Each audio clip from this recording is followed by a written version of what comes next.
Good morning dear all. This class we are going to discuss about how to verify the Ohm's law practically. For that purpose, for example, the given ohm is 1 kilo ohm.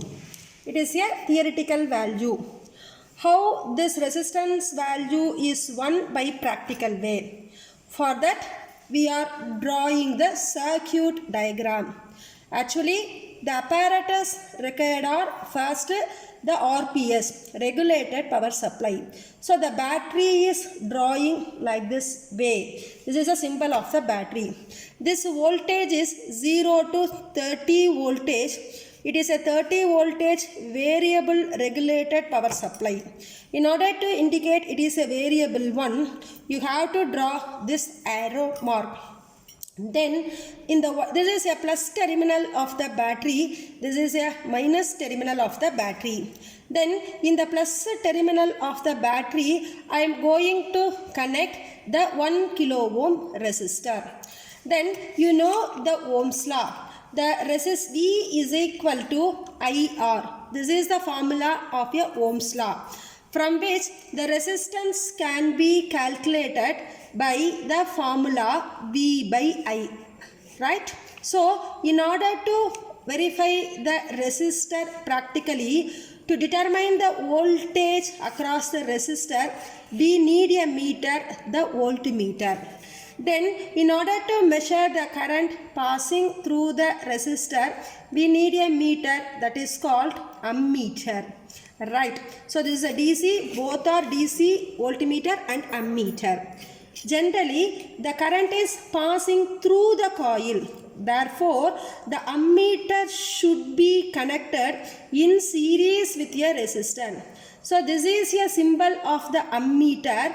It is having plus and minus terminal. This is the DC ammeter having a straight line under this.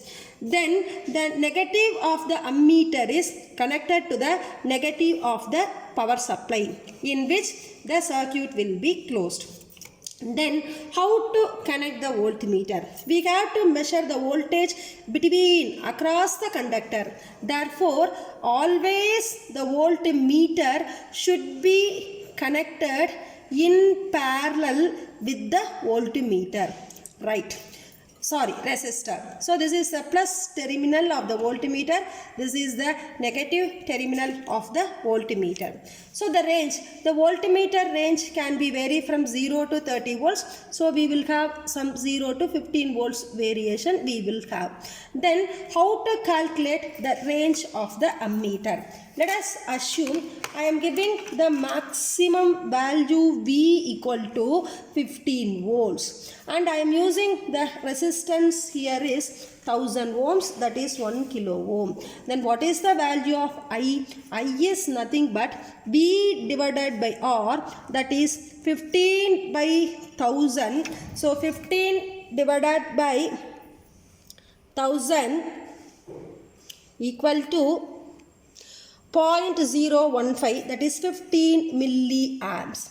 So the ammeter range for the maximum of 15 volts, we have 15 milliamps. So we will have some 0 to 15 or 0 to 30 milliamps. In this manner, the range is calculated. Right. Next, the DC meter is working on the machines like transformer, generator or electrical machine. But these two meters like voltmeter and ammeters comes under the category instrumentation type, instrument meters. So basically the instrument meters working on the principle of two principle. One is called MC, that is moving coil instrument. Another thing is for MI. This principle is called as moving iron principle. Generally, all the DC meters are working on the principle of moving coil, and all the AC meters are working on the principle of moving iron. Therefore, you have to write this is a MC type meter, that is the DC meter. So here also you have to write MC. This is a DC type meter. Then what is the tabulation for this thing is used. For example, so serial number, then a voltage. Then what is the current we had to measure? Let's assume we are having 3 voltage range for this. First I have to set the 5 voltage, then second I have to set 10 voltage, then third I have to set 15 voltage. What is the current for this? For that, now I am going to construct a circuit using the breadboard. So first you have to connect 2 wires in the power supply like this. You have to insert the wire in the plus knob of the supply, and you have to connect another wire in the negative of the battery. That is the first thing you are going to do. Right. Next, 1 kilo ohm resistor. So this is the 1 kilo ohm resistor I am going to use. So you have to insert the resistor in any of the knob.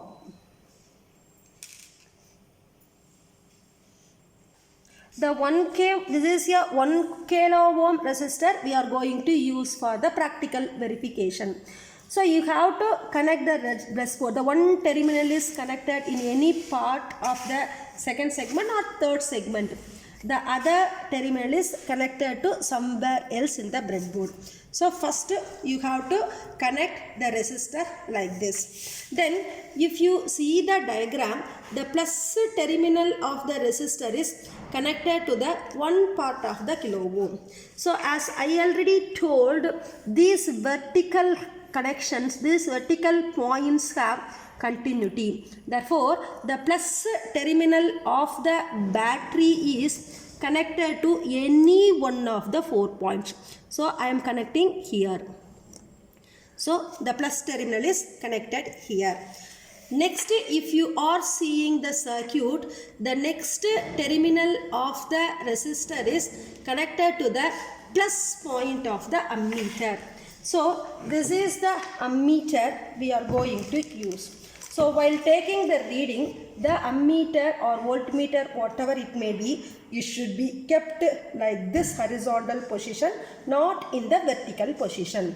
So the next terminal of the resistor is, so this is a next terminal, this is the connected, the next terminal, you are going to insert the wire in any of the 4 point. Then this is connected to the plus terminal of the ammeter. So the plus terminal of the ammeter, I am inserting the wire and connection can be made like this. So you have to connect like this. Tightly you have to connect. Next, the negative part of the ammeter is connected to the negative terminal of the battery. So I am having the maximum range is 0 to 30. Here I am 0 to 50 is there. So I am connecting the 0 to 50 position is connected to the negative of the battery. So this is a thing, right?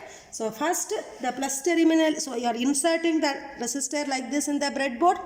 As per the diagram, the plus terminal is connected to the one part of the resistor. The other part of the resistor is inserting the wire in any of the 4 points and connected to the plus terminal of the ammeter. Then the negative of the ammeter is connected to the negative of the supply. Now I am going to connect the voltmeter.